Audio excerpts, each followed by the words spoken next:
Hey everyone! Welcome back to Fluency English. Real conversations for real life, not boring textbooks. The place where your English finally leaves the classroom. I'm Rose. And I'm Jack. So, today, you know every food word in English, and you still panic when the waiter walks over. Sound familiar? Stay with us because ordering food is not an English test, and my most embarrassing dinner ever will prove it. Okay, before we start, Rose, can I confess something? Always. Confessions are my favorite part of this job. I once sat in a restaurant in Chicago and read the menu for 25 minutes. 25! I know because the candle on my table burned down to a little stump. 25 minutes! What were you doing? Studying for an exam? Basically, yes. And Rose, I still failed. No. I ordered by pointing at the wrong page. Okay, wait. This is perfect, because something similar happened to me last month in New York.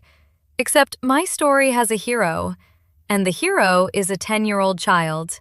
A child? Oh yes, but you first. I want the full Chicago disaster. So this was my first real trip abroad. First dinner, first restaurant, first everything. I walk in and the host says, "Good evening, how many?" And my brain just left the building. What did you say? I said, and I quote, "Two persons table, please." Two persons table. The host smiled. He had clearly heard worse. He said, "Table for two, right this way." See, that's the thing. He corrected you without correcting you. Exactly. The answer was inside his sentence. Table for two. 3 words. I had been scared of 3 words. So you sit down.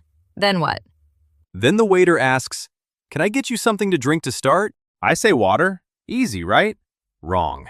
He asks, "Still or sparkling?" Oh no. The bonus question. Nobody warned me there would be a bonus question about water! So what did you say? I panicked and said, "Calm water, please." Calm water. He brought still water. Because guess what? He understood me anyway. That's actually the first lesson right there. Clear beats perfect. Write that down, everyone. Clear beats perfect. Oh, and before the water, there was the greeting. He came over and said, "Hi, how are we doing tonight?" And you said? Yes.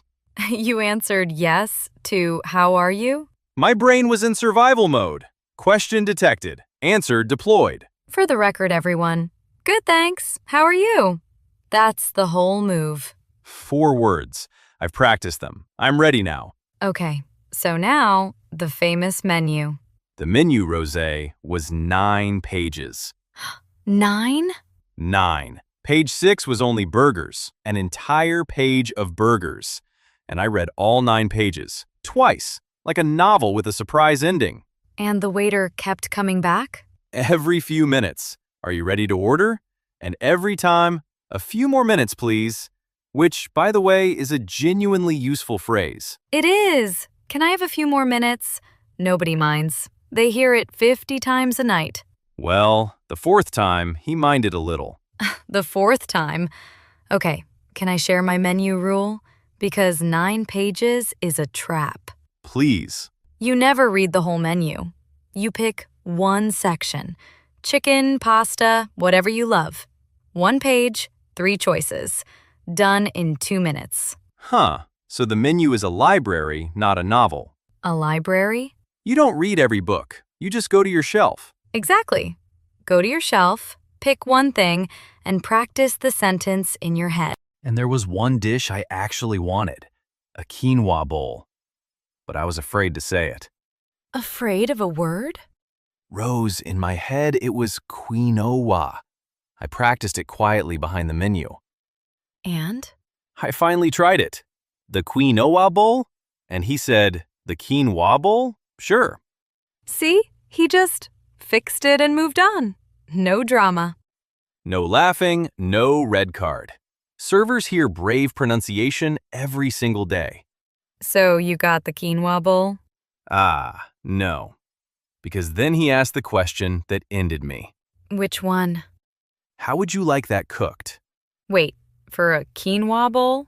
No, I had panicked and changed my order to the steak. Bigger word, smaller risk, I thought. The question that breaks every traveler. In my head, I'm thinking, cooked? Yes? Fully? With fire? With fire. So I said, normal. I asked for a normal steak, Rose. And the real answers are just rare, medium, or well done. 3 little words. I know them now. I say medium in my sleep. So a steak arrived? Wait, it gets better. In my panic, my finger had slipped one line down the page. What arrived was the appetizer platter for 4 people. For 4? Mountains of fried things, and me alone at my 2-person's table. Still at the 2-person's table. And later, this is the part I will never forget. The waiter comes by. He looks at my mountain of food and says, "Still working on it?" And I look up and say, "No, I'm an engineer." You told him you're J.O.B.? He said working on it, Rose. What was I supposed to think? Still working on it just means, are you still eating? I know that now. You know, honestly, if you've ever pointed at a menu and just hoped, you're not alone. I did the pointing thing for years. Years. Exactly. Everyone starts there. Actually, can I defend pointing for a second? Pointing works. Nobody starves. I half agree. Pointing feeds you, but it teaches you nothing. You leave the restaurant with the same fear you walked in with, plus fried food for 4. Okay, but on day 1 in a new country, fear is high and hunger is real. Fair. So pointing is a parachute. Fine for emergencies. A parachute, not a plan. Exactly. Not a plan. Okay, your turn. New York, last month. And a mysterious child. So, first, understand that I was nervous too. This was a small place near my hotel. Friday night, completely full. They put me at table 12, right next to the kitchen door. That door swung open every 40 seconds. I counted. It was like a tiny storm. You counted. Counting calms me down. Anyway, at the next table there was a family, and the kid, maybe 10 years old, orders. Perfectly. Calmly. Like a tiny CEO. A 10-year-old. Can I have the pasta, please? And apple juice. Done. Smiled. Went back to his coloring book. Meanwhile, grown adults are out here ordering normal steaks. And that's when something clicked for me. But hold on, I'll get there. So the server comes over, and first she low-sights the specials. Fast, like a poem she knows too well. Oh, the specials. The part of the meal with no subtitles. Exactly. I caught maybe half. So I used the second magic phrase. Sorry, could you say the last one again? And she did? Slower, with a smile. It's her job, Jack. Asking again is normal, not rude. Then my plan was one sentence. What do you recommend? See, I have opinions about that sentence. Go on. What do you recommend is a trap. They always recommend the most expensive thing. It's their job. Actually, I disagree. Completely. It's the easiest sentence in the whole meal, and servers light up when you ask it. Mine pointed at the grilled chicken, middle of the menu, not the lobster. One honest server. The exception. Or the rule, and you're just suspicious. Agree to disagree. Agreed. So I said, I'd like the grilled chicken, please. Could I have the dressing on the side? Listen to you. On the side. Very professional. It's a magic phrase. The sauce comes in a little cup and you control everything. And she said, and I quote, "Good choice. That's my favorite." They say that about everything. Maybe, but it felt great. Question. Would "I want the grilled chicken" have been wrong? It's correct English. Not wrong, just loud. Like knocking on a door with your foot. But grammatically, Jack, the server doesn't grade grammar. They hear tone. I want sounds like an order from a king. I'd like sounds like a person being friendly. okay, but a nervous learner has limited memory. Should they really spend it on politeness? Yes. Honestly, politeness is the vocabulary. One soft phrase does more than 50 food words. One soft phrase. More than 50 food words. You know what? I memorized 40 food words for Chicago, and not one of them helped. Exactly my point. So, the food arrives, and here comes my complication. The plate lands in front of me, and it is salmon. You ordered chicken. I ordered chicken, and this salmon had a little rosemary branch standing on top, like a flag. A flag? Like the salmon had conquered the plate. A very proud fish. So what did you do? Because Old Rose would eat it quietly. Old Rose would eat it, apologize to it, and leave a tip. So? New Rose took a breath and said, "Excuse me, I think this isn't what I ordered." And? Drama? The manager? Police? Jack. She looked at the plate and said, "Oh, I'm so sorry. That's table 10. Fixed in 4 minutes. No drama. And she brought a free dessert with my chicken. Free dessert? A little chocolate thing.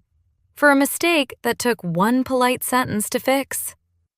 Because of the tone again. Because of the tone. A calm "excuse me" opens more doors than a loud anything. And at the end, did she do the classic, "Can I get you anything else?" She did, and there's a smooth 2-second exit. "Just the check, please." Ooh, clean. It closes the meal politely. No waving, no panic, no drama. Okay, quick question from my paranoid side. What about allergies? That part scares people. Great one. I actually have a peanut allergy, so I never skip this. I asked, "I'm allergic to peanuts. Does the chicken have any?" She didn't guess. She went and checked with the kitchen. 2 minutes. See, that's important. One clear sentence, and the whole kitchen is careful for you. Never be shy about that sentence. It's the most important one on the menu. And a happier discovery, the refills. Tell people about the refills. Oh, in many American places, soda and coffee refills are free. You just ask, "Could I get a refill?" Free refills. I found this out on trip 2 and nearly cried with joy. The man who ordered calm water, overjoyed by free coffee. Growth, Rose. That's called growth. Okay, but now the child. You promised the child means something. Right. So dessert arrives, I'm feeling brave, and I actually asked the server about him. I said, "That little boy ordered better than most adults." And she laughed. And then she said something I have thought about every day since. Okay, now I need to hear it. She said, "Honey, I say the same lines 200 times a night. He just knows the play." The play. The whole dinner is a script, Jack. The same 5 steps. Every restaurant, every country. Table, menu, order, problems, pay. That's it. That's the whole play. So my waiter in Chicago was basically an actor, doing the same show every night. 200 shows a night. And I was the only person on stage without the script. That's why the kid won. It was never about his English level. So my problem in Chicago was never my vocabulary. It was not knowing what line was coming next. 25 minutes with that menu, and the answer was 5 steps.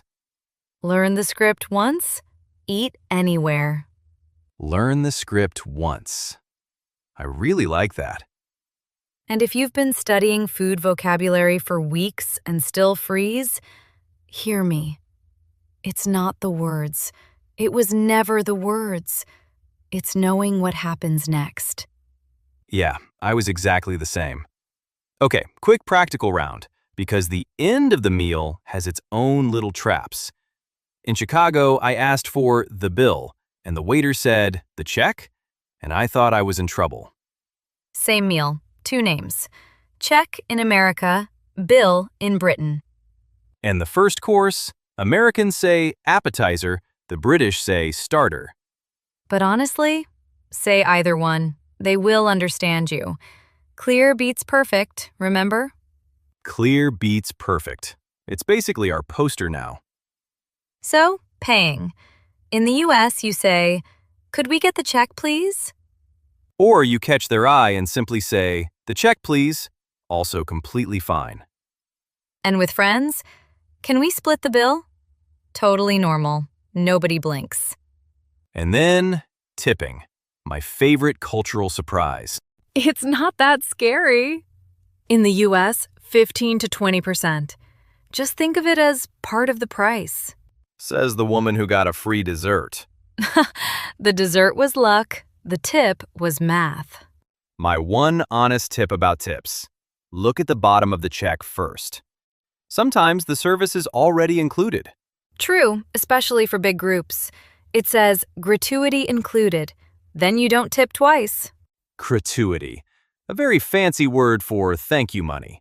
And if you can't finish, because someone ordered a platter for 4, You say, "Could I get a box for this?" In the US, that's completely normal too. that one I did learn. That platter fed me for 3 days. 3 days. Breakfast, lunch, and one very quiet dinner. Fried things do not improve with time. Okay, wait. Before we land this plane, I want to test you. Right now. A test? On my show? A role play. I'm your server. You're back in Chicago. Ready? Born ready. Well, medium ready. Good evening. How many? Table for 2, please. Right this way. Can I get you something to drink? Still water, please. Not calm water?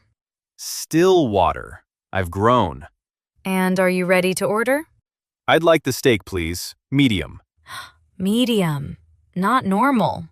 Look at me, ordering like a 10-year-old. That's the highest compliment we give on this show. And to finish, could we get the check, please? Scene. Full marks. Chicago is not ready for you. Okay, now let's land this plane. The script, 5 steps. Step 1, the table. Table for 2, please. Or just smile and hold up 2 fingers while you say it. Step 2, the menu. Could we see the menu, please? And when you need time, a few more minutes, please. Step 3, the order. I'd like, not I want, the friendly knock on the door. Plus, could I have the dressing on the side? If you want to sound like a regular. Step 4, problems. Calm and simple. Excuse me, I think this isn't what I ordered. Works every time. Sometimes with chocolate.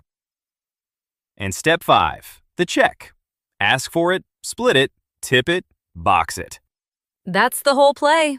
Every restaurant on earth. So next time the waiter walks over, you already know your lines. Learn the script once, Eat anywhere. even in Chicago. Especially in Chicago. I'm going back for a real steak. A medium one, not a normal one. And when the waiter asks if you're still working on it, I'll say, yes, but no longer as an engineer. perfect. That's all for today. Thanks for watching. Let us know what topic you'd like next in the comments and subscribe to Fluency English for more. Bye for now.